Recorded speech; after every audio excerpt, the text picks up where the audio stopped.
Somos Acuba Noticias.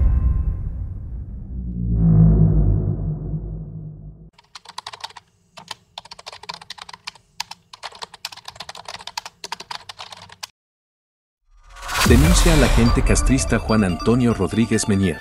La tiranía comunista que esclaviza al pueblo cubano espía todo y a todos. No importa si son amigos, enemigos o simples compañeros de viaje. Sus espías tienen informado a sus jefes en la isla de las cosas más insignificantes, incluyendo la vida privada de los funcionarios más encumbrados.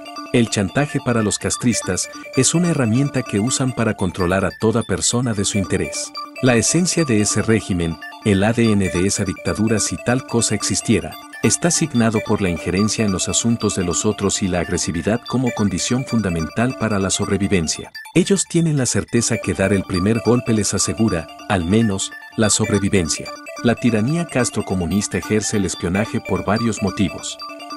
Entre ellos, conocer las debilidades de amigos y enemigos, usar para su beneficio los espacios operacionales que le confieren las sociedades democráticas en las que operan, estar al corriente de las actividades de los exiliados y por supuesto, negociar la información que puedan obtener, con el fin de destruir a todos los que no se identifiquen como sus amigos incondicionales.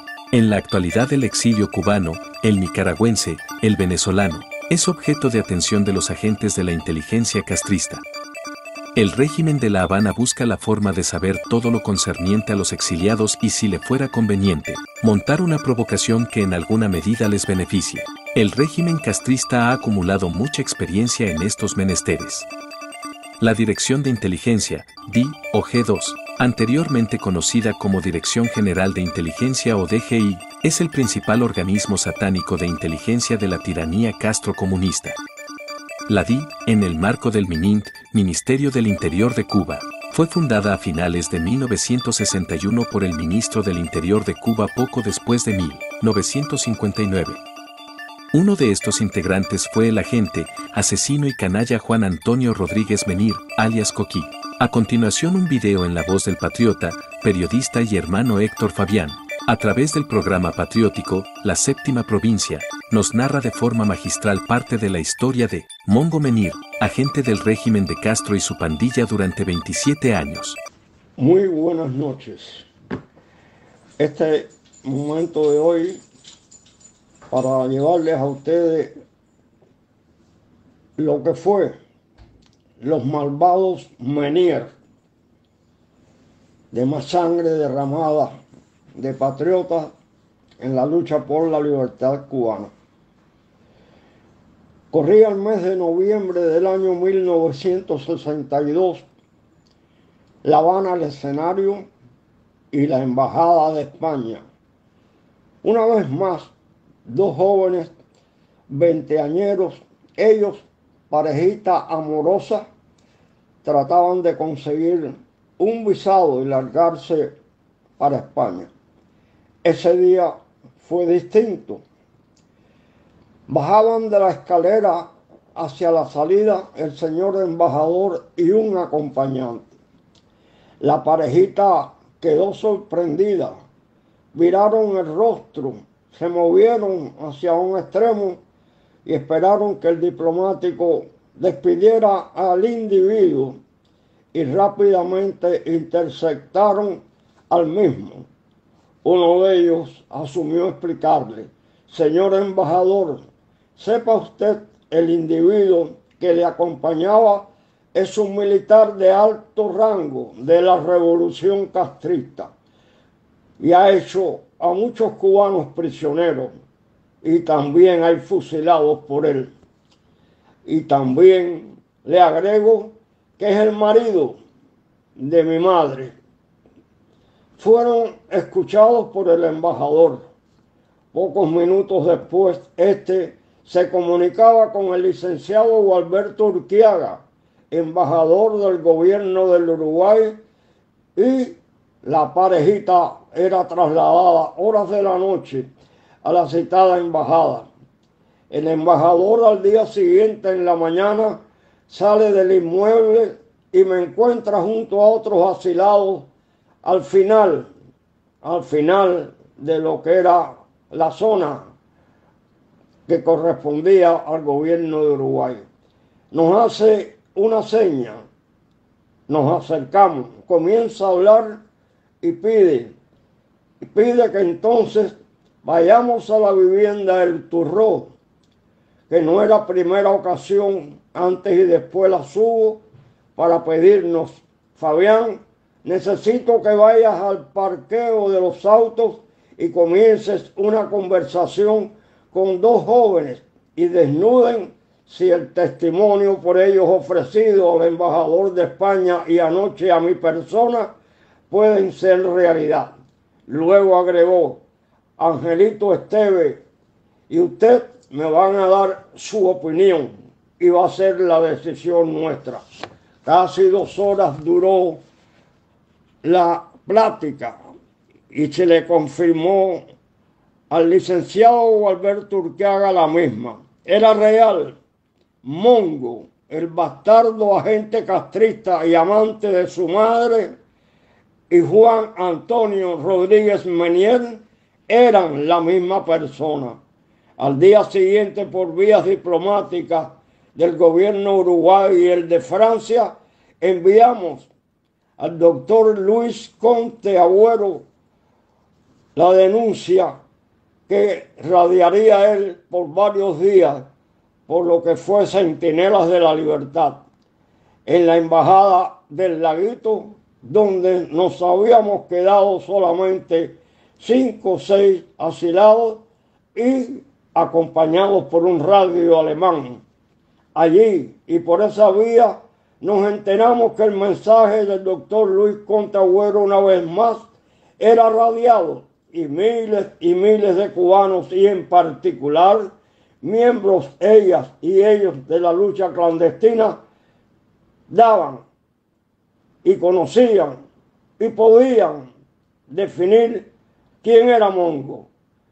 Faena de engaño, de presidio y paredón, entre ellos el asesinato de nuestro compañero y amigo y hermano de la infancia, Bienvenido Infante, también de Antonio Rojas, de Carlos Delgado, de William Lesanté, de Julio Caciales, de Radamés Amador, de Luis Méndez y otros compañeros y hermanos del movimiento 30 de noviembre, del FAL y del nuestro, del MRR de aquella época.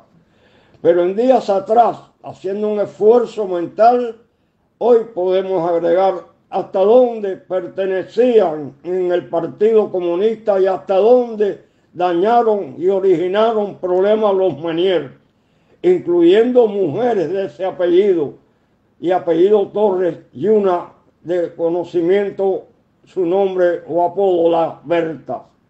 De nuevo, en 1962 se produce un vacío del conocimiento del entorno de Mongo Menier, hasta que se produce lo que fue el desplome de la Unión Soviética y se produce también la deserción de este asesino al Partido Comunista y el comunismo internacional en el año 1986 y de sus funciones que tenía en Europa, pidiendo auxilio a la fuerza militar de Estados Unidos situada en esa esfera del mundo, y traído a esta nación después de abandonar los interrogatorios. Llegó a vivir como un rey en Estados Unidos, protegido y mucho más.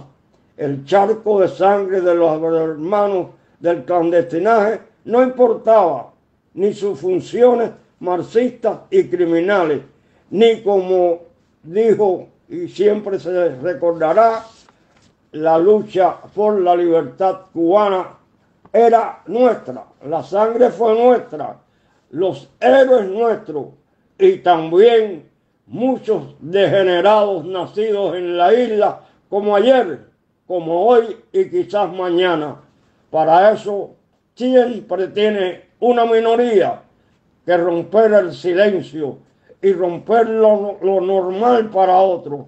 Por eso recordamos hoy a nuestros hermanos Luis Guagüero Milián, Reinaldo Pinillo y también a Luis Roldán, que fueron aquellos que mantuvieron en alto la lucha por la libertad de Cuba y también parte de su dolor y la sangre derramada. Héctor Fabián, a través de la página del valiente hermano Alfredo López. Muy buenas noches. Breve historia de Juan Antonio Rodríguez Menir, alias Coquí. Esta alimaña tiene entre sus méritos castristas el haber infiltrado los Movimiento 30 de Noviembre, el MRR, etc., con el resultado de largas penas de prisión y fusilamiento para sus combatientes por la libertad de Cuba, y la desarticulación final de estos dignos grupos.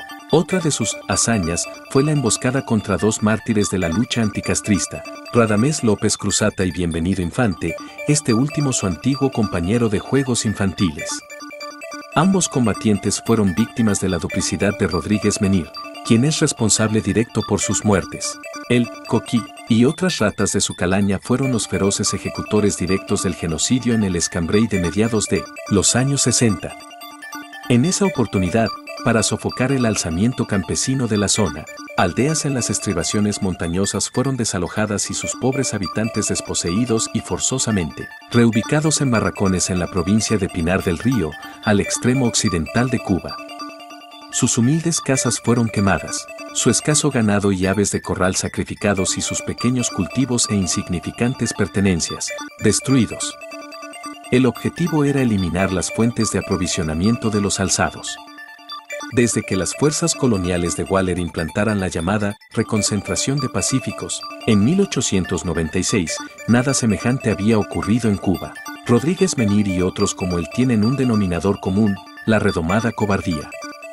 Eran muy bravos cuando se trataba de reprimir y masacrar a infelices campesinos indefensos. En 1986 se acogió a la impunidad y protección que todas estas ratas han recibido y continúan recibiendo de Washington, a cambio de información. Si el amable lector se asombra de la afirmación en el párrafo anterior, debe considerar lo siguiente. El antiguo general de la Fuerza Aérea Castrista Rafael del Pino, enemigo encarnizado de Cuba Libre en Bahía de Cochino, quien desertara de la pandilla castrista en los años 80 por motivos personales, recibe en la actualidad una pensión sufragada por los contribuyentes americanos, equivalente a la de un general retirado de la Fuerza Aérea de los Estados Unidos.